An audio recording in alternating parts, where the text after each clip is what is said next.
Hi, welcome to Anjay చీర channel. This is the review of Akhanda Tandava, directed by Boyapati. మన బాలకృష్ణ గారు నటించారు. అవునా, మాకు తెలియదు. మరి మూవీ ఎలా ఉంది అని చెప్పే ముందు, స్కూల్లో టీచర్లు చెప్పే లెసన్స్ వేరు, అదే లెసన్ సినిమా రూపంలో తీస్తే అది వేరు. రెండు ఒకటి కాదు. ఓకే, సో మూవీ మనకి ఎందుకు నచ్చుతుందంటే, మూవీస్లో కొన్ని లిబర్టీస్ తీసుకుంటాం. కొన్ని రోజులు జరిగే సన్నివేశాలు కొన్ని గంటల్లో చెప్తారు. సో దాన్ని బట్టి మనకి సినిమా నచ్చుతుంది, డ్రామా బాగుంటది. బట్ ఈ అఖండ 2లో కేవలం పాఠాలు మాత్రమే చెప్పారు బోయపాటి గారు. అంటే మనకి లెసన్స్ తీసుకున్నారనమాట, సినిమా చూపించలేదు అతను. I come to the point చెప్పే ముందు, మన అఖండ 2 స్టోరీ లైన్ విషయానికి వస్తే, చైనా వాళ్ళు వీళ్ళని ఎలాగ ఇండియా వాళ్ళని ఎలానే మనం ఎదుర్కోలేము అని చెప్పి, వీళ్ళని ఎలాగైనా వాళ్ళ మూలాలని వాళ్ళు దెబ్బ కొట్టాలి, వాళ్ళకి దేవుడి మీద నమ్మకం లేకుండా చేయాలి. కష్టం వస్తే దేవుడు వస్తాడు అని నమ్మే జనానికి కష్టం వచ్చినా దేవుడు రాడు అని నమ్మించాలి. తిరిగి దేవుడిపైన నమ్మకాన్ని మన అఖండ ఎలా తెస్తాడు, ప్రజలపైన ఆ నమ్మకాన్ని ఎలా తీసుకొస్తాడు. మీరు అనుకున్నవన్నీ తప్పు, దేవుడి గురించి మీరు అనుకున్నవన్నీ తప్పు అని నిరూపించాలా అనుకుంటాడు మన అఖండ బాలకృష్ణ. ఇది సినిమా స్టోరీ లైన్. అసలు యాజ్ ఏ రివ్యూవర్ గా ఇది నా జెన్యూన్ రివ్యూ కాదు, ఇది నా రివ్యూ. జెన్యూనిటీ అనేది పాయింట్ ఆఫ్ ఒక్కొక్కరి పాయింట్ ఆఫ్ నుంచి మారుతూ ఉంటది. ఇది నా రివ్యూ. మూవీ నాకు ఎలా నచ్చిందంటే, ఏ మాత్రం కూడా కొంచెం కూడా నచ్చలేదు, అస్సలు నచ్చలేదు. ఇప్పుడు నచ్చిన పాట ఏదైనా జస్ట్ ఒక సనాతన ధర్మం గురించి చెప్పిన డైలాగ్స్ బాగున్నాయి, అవి కూడా క్లాస్ చెప్పినట్టు ఉన్నాయి. I'm reviewing in the point of view of మూవీకి కావాల్సిన టెక్నికల్ టర్మ్స్ అతని సైడ్ నుంచి మాట్లాడాలి. బోయపాటి గారు మాత్రం చాలా లిబర్టీస్ తీసుకున్నారు. అబ్బా, ఇది ఏమాత్రం నచ్చలేదు. అతను పేపర్ వర్క్ అయితే ఏమీ చేయలేదు. ఎందుకు ఏమీ చేయలేదు అంటే, అసలు క్లియర్ కట్గా మనకు కనిపిస్తుంది, సినిమాల్లో కేవలం మాటలే. ఎంత మాట్లాడతారంటే అలా మాట్లాడుతూనే ఉంటారు చేతలు తొక్కలు. మూవీ అంటేనే you have to should not talk, action can be spoken. చేసిన పని మాట్లాడాలి, మాటలు చేస్తే పని అవ్వదు. అలా ఉంది సినిమా అఖండ 2. డైరెక్టర్ ఎక్కడ పని చేయలేదంటే, ఈ యాక్టర్ ఉన్నారు కదా, ఈ యాక్టర్ మన బజరంగ్ భాయిజాన్ లో చిన్నప్పుడు క్యారెక్టర్ లో ప్లే చేశారు. ఫస్ట్ టైం తెలుగులో డెబ్యూ చేశారు. ఎంత చండాలంగా యాక్ట్ చేసిందంటే ఈ పాప, ప్రతి సీన్ లో కూడా తను యాక్ట్ చేస్తున్నట్టు తెలిసిపోద్ది. చాలా ఆర్టిఫిషియల్ గా ఉంటది. మీకు అనిపించకపోతే మాత్రం నేను చేయలేను. అసలు మీకు అనిపించి ఉంటది, మీకు అనిపిస్తే కామెంట్ చేయండి.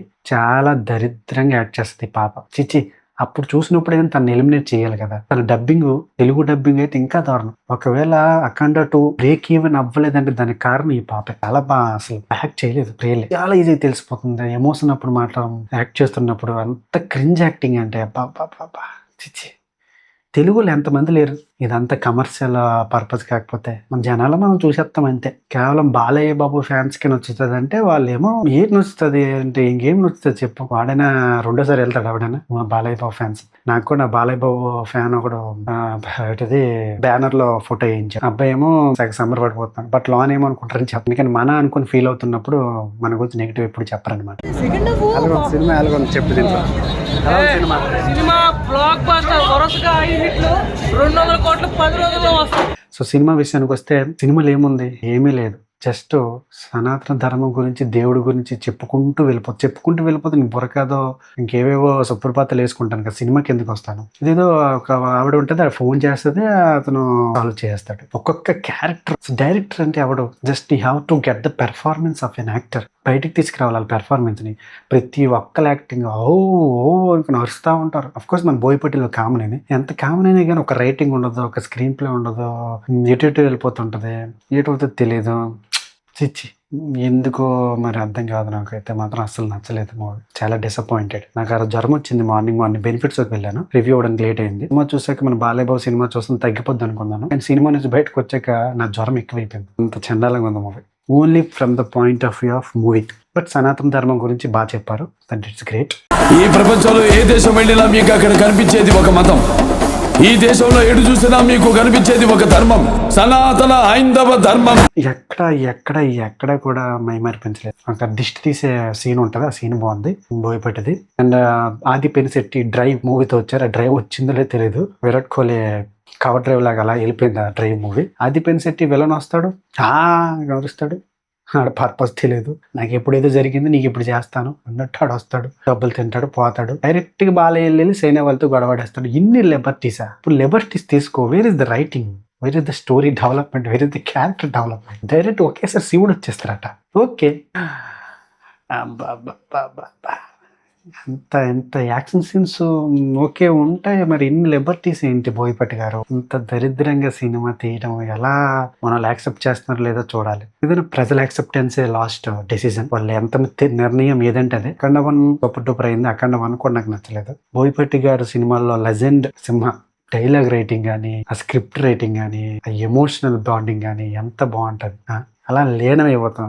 ఏదో ఎమోషన్ ఏది ముందు సినిమాల్లో కంటే ఈ సినిమా కొంచెం రూల్స్ మార్చారు, కానీ దరిద్రంగా రాసుకున్నారు. ముందు రూల్స్ ఏంటంటే ఫ్యామిలీని తీసేశారు, హీరోయిన్ పార్ట్ తీసేశారు, చాలా వరకు తీసేసి డైలాగ్ పార్ట్ పెంచారు. డైలాగ్ లేని బాగున్నాయి అంటే పాఠాలు చెప్పినట్టున్నాయి, లెసన్స్ చెప్పినట్టున్నాయి. ఎస్, మీకు అనిపిస్తే కామెంట్ చేయండి, లెసన్స్ చెప్పినట్టున్నాయి.